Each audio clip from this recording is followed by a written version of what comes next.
السلام علیکم ورحمۃ اللہ وبرکاتہ۔ بسم اللہ الرحمن الرحیم۔ آج کل ہم جس اخلاقی پستی کا شکار ہیں اس میں سب سے بری چیز جو ہے وہ ٹرولنگ ہے۔ ایک دوسرے کو ٹرول کرنا، ایک دوسرے کا مذاق اڑانا، ایک دوسرے کو نیچا دکھانا، دوسروں کی غلطیوں کو پکڑ لینا اور اس کو کھینچتے جانا اور اس کے اشتہار لگانا۔ آپ کو پتہ ہے کہ مومن کا وصف ہرگز نہیں ہوتا کہ وہ دوسروں کے عیب کو اچھالے۔ مومن کا وصف تو یہ ہوتا ہے کہ وہ دوسروں کے عیب کو چھپاتا ہے، وہ دوسروں کی غلطیوں کو چھپاتا ہے اور ان غلطیوں سے صرف انہی لوگوں کو آگاہ کرتا ہے جو غلطی کر رہے ہوتے ہیں، یعنی صرف اسی انسان کو بتاتا ہے جو خود غلطی کر رہا ہے تاکہ وہ اپنی اصلاح کر سکے۔ اگر آپ پوری دنیا میں کسی کا اشتہار لگا دیں گے تو وہ آپ کی بات کیا سنیں گا اور اپنی اصلاح پہ کیا مائل ہوگا؟ آپ نے تو اس کو ڈیلیٹ کر دیا۔ اور آپ کو پتہ ہے کہ جب کسی کو ضرورت سے زیادہ مذاق اڑاتے ہیں، برا بھلا کہتے ہیں، تو وہ ذہنی طور پر پریشان ہو جاتا ہے، ذہنی طور پر بیمار ہو جاتا ہے اور بعض اوقات ایسا انسان کبھی وہ ڈپریشن جھیل نہیں پاتا اور طبعی موت مر جاتا ہے اور کبھی وہ خودکشی کی طرف راغب ہو جاتا ہے۔ اگر یہ دونوں صورتیں آپ کی وجہ سے ہوئی ہیں کہ کوئی انسان اپنی زندگی سے ہاتھ دھو بیٹھا ہے، تو کیا آپ کو لگتا ہے کہ آپ کو اس سے کی پوچھ نہیں ہوگی؟ اور دوسروں کا مذاق اڑانا کیا پسندیدہ ہے؟ اس چیز کو آپ کو سوچنا چاہیے کہ کیا میں دوسروں کا مذاق اڑا سکتی ہوں، اور اگر میرا مذاق ایسے اڑایا جائے تو کیا میں یہ برداشت کر سکتی ہوں یا کر سکتا ہوں۔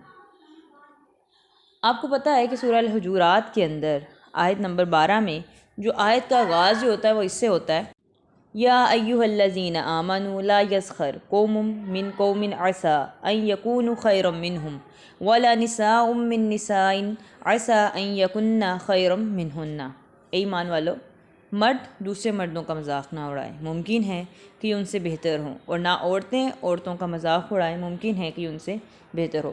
آپ ہمیشہ دوسرے کو تب ٹرول کرتے ہیں، تب مذاق اڑاتے ہیں جب آپ کو لگتا ہے وہ آپ سے نچلا ہے اور اس سے غلطی ہو گئی ہے، میرے اندر تو کوئی غلطی نہیں ہے۔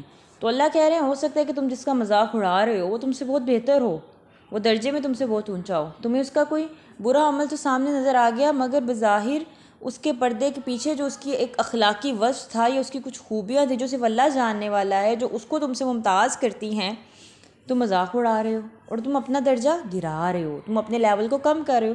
جب اپنے کسی مسلمان بہن بھائی کو تکلیف دیتے ہیں تو کیا ہوتا ہے؟ آپ نیچے کی طرف آنا شروع ہو جاتے ہیں، آپ پستی کا سفر شروع کر دیتے ہیں، آپ کا پستی کا سفر شروع ہو جاتا ہے نا۔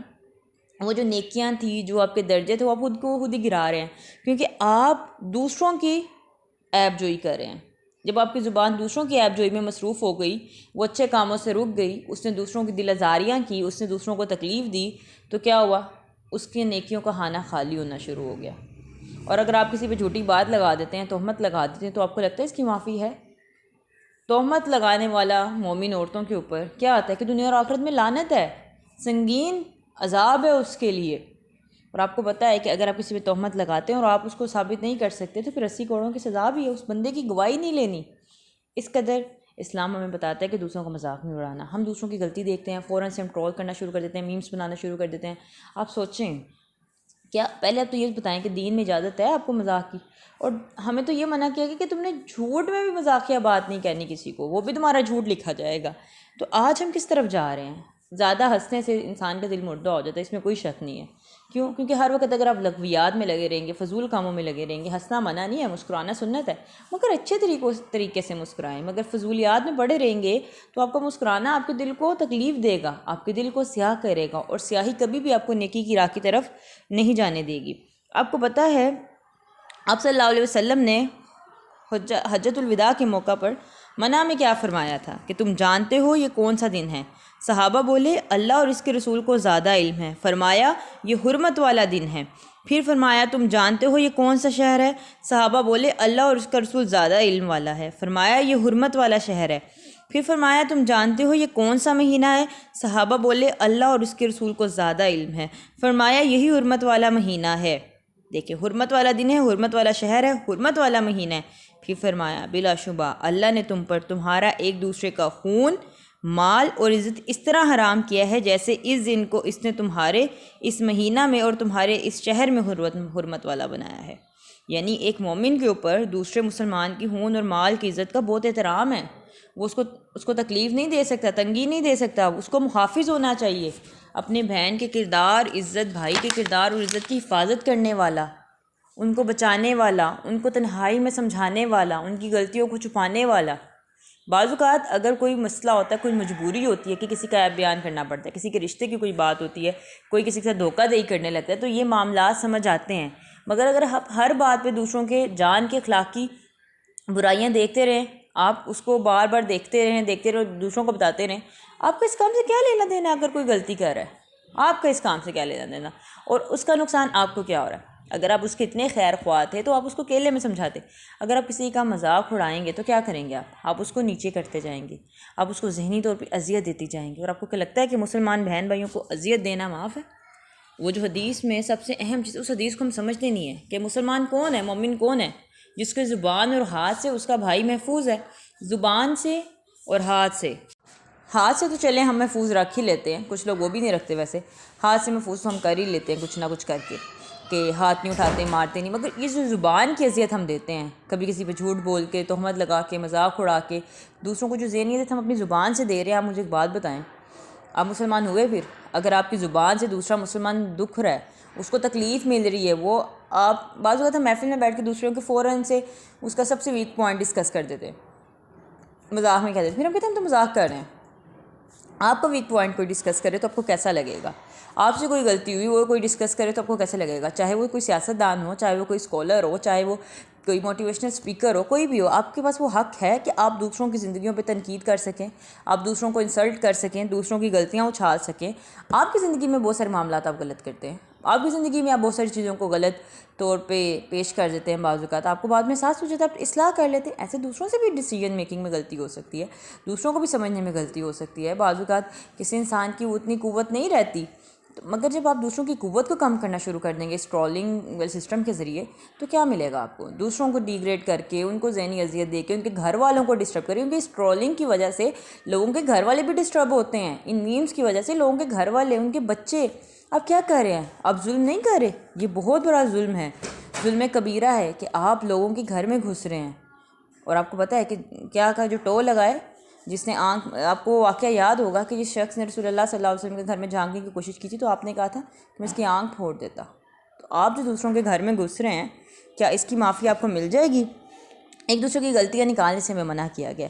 رسول اللہ صلی اللہ علیہ وسلم نے فرمایا، اے وہ لوگوں جو اپنی زبانوں سے ایمان لائے ہو مگر ایمان ان کے دلوں میں نہیں اترا ہے، مسلمانوں کی بدگوئی نہ کیا کرو، یعنی انہیں برا بھلا مت کہا کرو۔ آپ لوگ کہتے ہیں حق کے نام پہ امر بالمعروف و نہی عن المنکر ہم کر رہے ہیں، ٹھیک ہے، حق کو حق کہنا چاہیے، مگر مجھے ایک بات بتائیں، آپ کون سا کسی کو نماز کی نصیحت کر رہے ہیں؟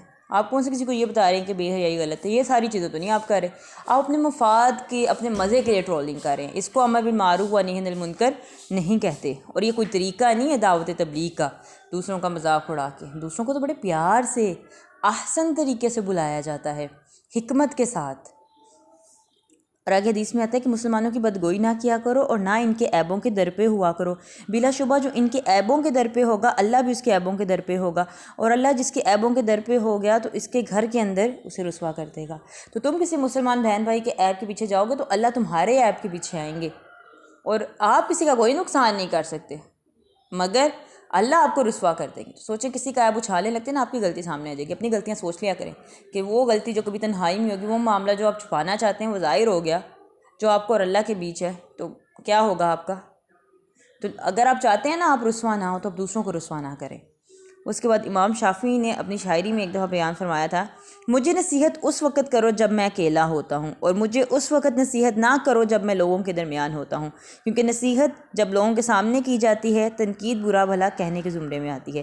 مجھے سن کر خوشی محسوس نہیں ہوتی، اگر تم مجھ سے اختلاف کرتے ہو اور جو کچھ میں نے کہا اس کی نافرمانی کرتے ہو، تو اس وقت غمگین مت ہوا کرو جب تمہاری اطاعت پیروی نہیں کی جاتی۔ یعنی آپ ایک محفل میں لوگوں کو کہہ رہے ہیں، پھر لوگ آپ کی بات نہیں مانتے تو برا محسوس مت کریں۔ ایک محفل میں کہنے کا کیا مقصد ہے؟ لوگوں کے درمیان کسی کو پوائنٹ آؤٹ کرنے کا کیا مقصد ہے؟ آپ اکیلے میں سمجھا سکتے ہیں، جیسے آپ چاہتے ہیں نا کہ آپ کی عزت کی جائے، آپ کو بڑے محبت سے اور اصلاح سے سمجھایا جائے، دوسرے بھی یہی چاہتے ہیں۔ ہمیں تو یہاں تک کہا گیا نا کہ ایک دوسرے کو برے ناموں سے مت پکارو، ٹھیک ہے، ایک دوسرے کو غلط الفاظ سے مت پکارو۔ اسی آیت کا اگلے حصے میں مطلب کہ اگر آپ دیکھیں گے تو آتا ہے وَلَا تَلْمِزُوا أَنفُسَكُمْ وَلَا تَنَابَزُوا بِالْأَلْقَابِ، کہ آپس میں ایک دوسرے کو عیب نہ لگاؤ اور کسی کو برا لقب مت دو۔ بئس الاسم الفسوق بعد الایمان، یہ فسق ہے ایمان لانے کے بعد۔ ومن لم یتب فاولئک هم الظالمون، اور جو توبہ نہ کرے وہی ظالم لوگ ہیں۔ تو اگر آپ توبہ نہیں کریں گے تو آپ ظالم ہیں، یعنی ظالم کہہ دیا گیا۔ ظالم کون ہے؟ جو کسی کے حق میں کمی کرتا ہے۔